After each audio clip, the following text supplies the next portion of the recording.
Hi, it's Devorah Gila Berkowitz, and welcome back to our Counting of the Omer. This is day 4, and yesterday we looked at compassion in loving kindness and giving, and I gave a challenge to show more compassion to yourself or someone else, and I had the opportunity to be really compassionate to myself, and I blew it. So today I'm going to try again. Okay, so today we're looking at endurance in loving kindness and giving. And what do I mean by endurance?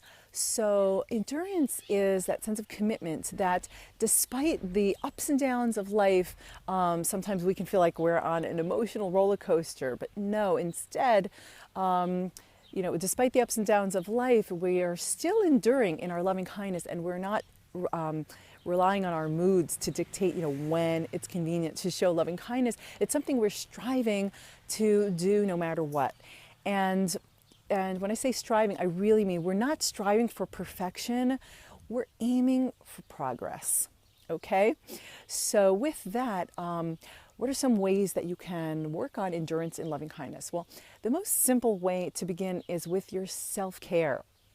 So self-care can be anything from most basic personal hygiene to make sure you're taking care of yourself on that most basic level, to health and beauty, to exercise or diet. Let's say there's certain foods you should be eating or shouldn't be eating, to do that more consistently. I know that can be hard, but to start really small and taking baby steps is really important. Or finding time to be more creative or to be out in nature, something that will revitalize and energize you.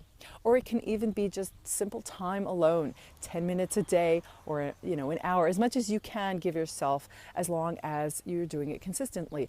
Now, some people might ask, well, how can I create a new habit? It's really, really hard. So the simplest way to create a new habit is to mark it in your calendar and to do it at a certain time every day, or to connect it to an activity that you're already doing. So for me, 1 o'clock, which is the time I stop working every day, that's my nap time. That's before I pick up my kid from his kindergarten, and that's when I take my nap. So it gives me consistency. Or 10 o'clock is where I aim to be in bed. Or some people might say 6 o'clock in the morning is when I'm getting up to do my 10-minute meditation. So whatever it takes to schedule in your self-care.